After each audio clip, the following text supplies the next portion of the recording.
Welcome back to Pastor Emilie's Story Hour. We're reading The Woman in White by Wilkie Collins. This is part 15, the last chapter of Mr. Gilmore's narrative. My mind had been rather absent during the latter part of my conversation with my legal friend. I was so anxious about the matter of the settlement that I had given little attention to any other subject, and the moment I was left alone again, I began to think over what my next proceeding ought to be. In the case of any other client, I should have acted on my instructions, however personally distasteful to me, and have given up the point about the 20,000 pounds on the spot. But I could not act with this businesslike indifference toward Miss Fairley. I had an honest feeling of affection and admiration for her. I remembered gratefully that her father had been the kindest patron and friend to me that ever man had, and I had felt towards her while I was drawing the settlement as I might have felt, if I had not been an old bachelor, towards a daughter of my own, and I was determined to spare no personal sacrifice in her service and where her interests were concerned. Writing a second time to Mr. Fairley was not to be thought of. It would only be giving him a second opportunity of slipping through my fingers. Seeing him and personally remonstrating with him might possibly be of more use. The next day was Saturday. I determined to take a return ticket and jolt my old bones down to Cumberland on the chance of persuading him to adopt the just, the independent, and the honorable course. It was a poor chance enough, no doubt, but when I had tried it, my conscience would be at ease. I should then have done all that a man in my position could do to serve the interests of my old friend's only child. The bright weather on Saturday was beautiful, a west wind, and a warm sun. Having felt latterly a return of that fullness and oppression of the head against which my doctor warned me so seriously more than 2 years since, I resolved to take the opportunity of getting a little extra exercise by sending my bag on before me and walking to the terminus in Euston Square. As I came out into Holborn, a gentleman walking by rapidly stopped and spoke to me. It was Mr. Walter Hartright. If he had not been the first to greet me, I should certainly have passed him. He was so changed that I hardly knew him again. His face looked pale and haggard. His manner was hurried and uncertain, and his dress, which I remembered as neat and gentlemanlike when I saw him at Limmeridge, was so slovenly now that I should really have been ashamed of the appearance of it in one of my own clerks. "Have you been long back from Cumberland?" he asked. "I heard from Miss Halcombe lately. I am aware that Sir Percival Glyde's explanation has been considered satisfactory. Will the marriage take place soon? Do you happen to know, Mr. Gilmore?" He spoke so fast and crowded his questions together so strangely and confusedly that I could hardly follow him. However accidentally intimate he might have been with the family at Limmeridge, I could not see that he had any right to expect information on their private affairs, and I determined to drop him as easily as might be on the subject of Miss Fairley's marriage. "Time will show, Mr. Hartright," I said. "Time will show. I dare say if we look out for the marriage in the papers, we shall not be far wrong. Excuse my noticing it, but I am sorry to say that you do not look so well as you were when we last met." A momentary nervous contraction quivered about his lips and eyes and made me half reproach myself for having answered him in such a significantly guarded manner. "I had no right to ask about her marriage," he said bitterly. "I must wait to see it in the newspapers like other people. Yes," he went on again before I could make any apologies, "I have not been well lately. I am going to another country to try a change of scene and occupation. Miss Halcombe has kindly assisted me with her influence, and my testimonials have been found satisfactory. It is a long distance off, but I don't care where I go, what the climate is, or how long I am away." He looked about him while he said this at the throng of strangers passing us by on either side in a strange, suspicious manner, as if he thought that some of them might be watching us. "I wish you well through it, and back safe again," I said, and then added, so as not to keep him altogether at arm's length on the subject of the Fairleys, "I am going down to Limmeridge today on business. Miss Halcombe and Miss Fairley are away just now on a visit to some friends in Yorkshire." His eyes brightened, and he seemed about to say something in answer, but the same momentary nervous spasm crossed his face again. He took my hand, pressed it hard, and disappeared among the crowd without saying another word. Though he was little more than a stranger to me, I waited for a moment, looking after him almost with a feeling of regret. I had gained in my profession sufficient experience of young men to know what the outward signs and tokens were of their beginning to go wrong. And when I resumed to my walk to the railway, I am sorry to say that I felt more than doubtful about Mr. Hartright's future. Leaving by an early train, I got to Limmeridge in time for dinner. The house was oppressively empty and dull. I had expected that good Mrs. Vesey would have been company for me in the absence of the young ladies, but she was confined to her room by a cold. The servants were so surprised at seeing me that they hurried and bustled absurdly and made all sorts of annoying mistakes. Even the butler, who was old enough to have known better, brought me a bottle of port that was chilled. The reports of Mr. Fairley's health were just as usual, and when I sent up a message to announce my arrival, I was told that he would be delighted to see me the next morning, but that the sudden news of my appearance had prostrated him with palpitations for the rest of the evening. The wind howled dismally all night, and strange cracking and groaning noises sounded here and there and everywhere in the empty house. I slept as wretchedly as possible, and got up in a mighty bad humor to breakfast by myself the next morning. At 10 o'clock I was conducted to Mr. Fairley's apartments. He was in his usual room, his usual chair, and his usual aggravating state of mind and body. When I went in, his valet was standing before him, holding up for inspection a heavy volume of etchings, as long and as broad as my office writing desk. The miserable foreigner grinned in the most abject manner, and looked ready to drop with fatigue, while his master composedly turned over the etchings, and brought their hidden beauties to light with the help of a magnifying glass. "You very best of good old friends," said Mr. Fairley, leaning back lazily before he could look at me. "Are you quite well?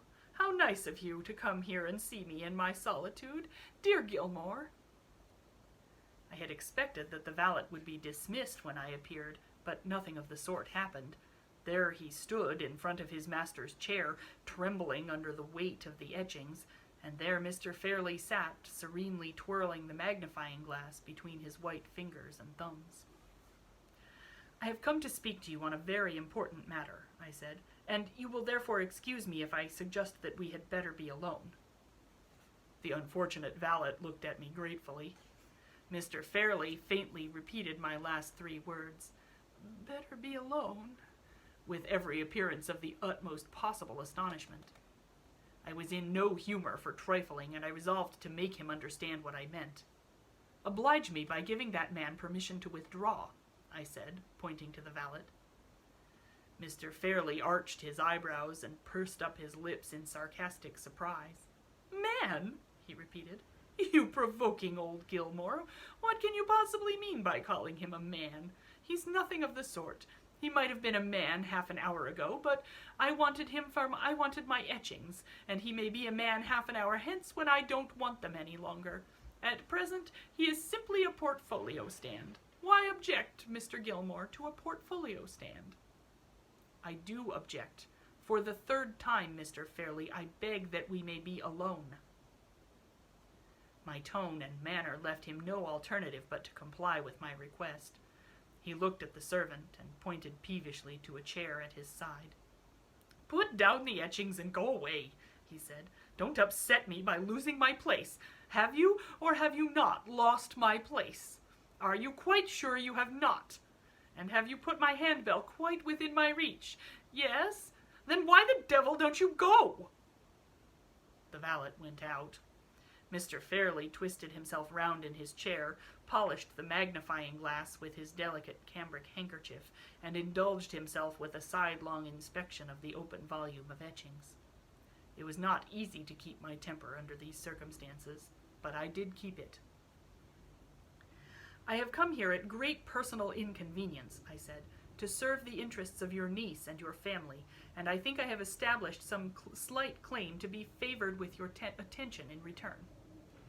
"Don't bully me," exclaimed Mr. Fairley, falling back helplessly in the chair and closing his eyes. "Please don't bully me. I'm not strong enough." I was determined not to let him provoke me, for Laura Fairley's sake. My object, I went on, is to entreat you to reconsider your letter, and not to force me to abandon the just rights of your niece and of all who belong to her. Let me state the case to you once more, and for the last time." Mr. Fairley shook his head and sighed piteously. "This is heartless of you, Gilmore, very heartless," he said. "Never mind, go on." I put all the points to him carefully. I set the matter before him in every conceivable light. He lay back in the chair the whole time I was speaking with his eyes closed. When I had done, he opened them indolently, took his silver smelling bottle from the table, and sniffed at it with an air of gentle relish. "Good Gilmore," he said between the sniffs. "How very nice this is of you. How you reconcile one to human nature." "Give me a plain answer to a plain question, Mr. Fairley. I tell you again, Sir Percival Glyde has no shadow of a claim to expect more than the income of the money. The money itself, if your niece has no children, ought to be under her control and to return to her family. If you stand firm, Sir Percival must give way. He must give way, I tell you, or he exposes himself to the base imputation of marrying Miss Fairley entirely from mercenary motives." Mr. Fairley shook the silver smelling bottle at me playfully. "You dear old Gilmore, how you do hate rank and family, don't you? How you detest Glyde because he happens to be a baronet. What a radical you are! Oh, dear me, what a radical you are!" "A radical?" I could put up with a good deal of provocation, but after holding the soundest conservative principles all my life, I could not put up with being called a radical. My blood boiled at it. I started out of my chair. I was speechless with indignation. "Don't shake the room!" cried Mr. Fairley. "For heaven's sake, don't shake the room! Worthiest of all possible Gilmores, I meant no offense. My own views are so extremely liberal that I think I am a radical myself. Yes, we are a pair of radicals. Please don't be angry. I can't quarrel. I haven't stamina enough. Shall we drop the subject? Yes. Come and look at these sweet etchings. Do let me teach you to understand the heavenly pearliness of these lines. Do now, there's a good Gilmore." While he was maundering on in this way, I was, fortunately for my own self-respect, returning to my senses. When I spoke again, I was composed enough to treat his impertinence with the silent contempt that it deserved. "You are entirely wrong, sir," I said, "in supposing that I speak from any prejudice against Sir Percival Glyde. I may regret that he has so unreservedly resigned himself in this matter to his lawyer's direction as to make any appeal to himself impossible, but I am not prejudiced against him. What I have said would apply equally to any other man in his situation, high or low. The principle I maintain is a recognized principle.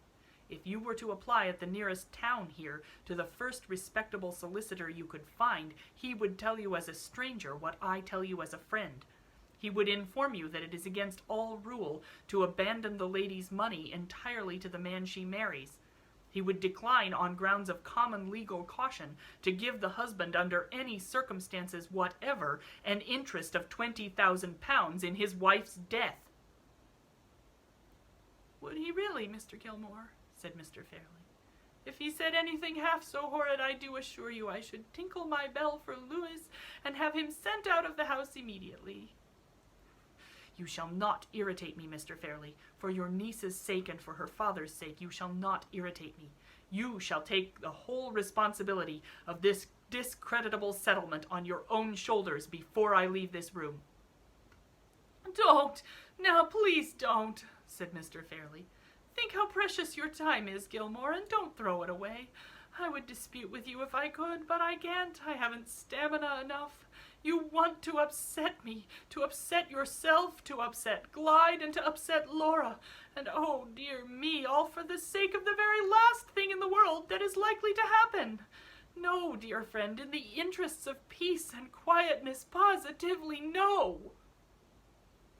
"I am to understand, then, that you hold by the determination expressed in your letter?" "Yes, please. So glad we understand each other at last. Sit down again, do." I walked at once to the door, and Mr. Fairley resignedly tinkled his handbell. Before I left the room, I turned round and addressed him for the last time. "Whatever happens in the future, sir," I said, "remember that my plain duty of warning you has been performed. As the faithful friend and servant of your family, I tell you at parting that no daughter of mine should be married to any man alive under such a settlement as you are forcing me to make for Laura Fairley." The door opened behind me, and the valet stood waiting on the threshold. "Louise," said Mr. Fairley, "show Mr. Gilmore out, and then come back and hold up my etchings for me again. Make them give you a good lunch downstairs. Do, Gilmore, make my idle beasts of servants give you a good lunch." I was too much disgusted to reply. I turned on my heel and left him in silence. There was an up train at 2 o'clock in the afternoon, and by that train I returned to London. On the Tuesday I sent in the altered settlement, which practically disinherited the very persons whom Miss Fairley's own lips had informed me she was most anxious to benefit. I had no choice. Another lawyer would have drawn up the deed if I had refused to undertake it. My task is done. My personal share in the events of the family story extends no further than the point which I have just reached. Other pens than mine will describe the strange circumstances which are now shortly to follow. Seriously and sorrowfully I close this brief record. Seriously and sorrowfully I repeat here the parting words that I spoke at Limmeridge House. No daughter of mine would have been married to any man alive under such a settlement as I was compelled to make for Laura Fairley. The end of Mr. Gilmore's narrative. Come back next week for the beginning of Marian Halcomb's narrative.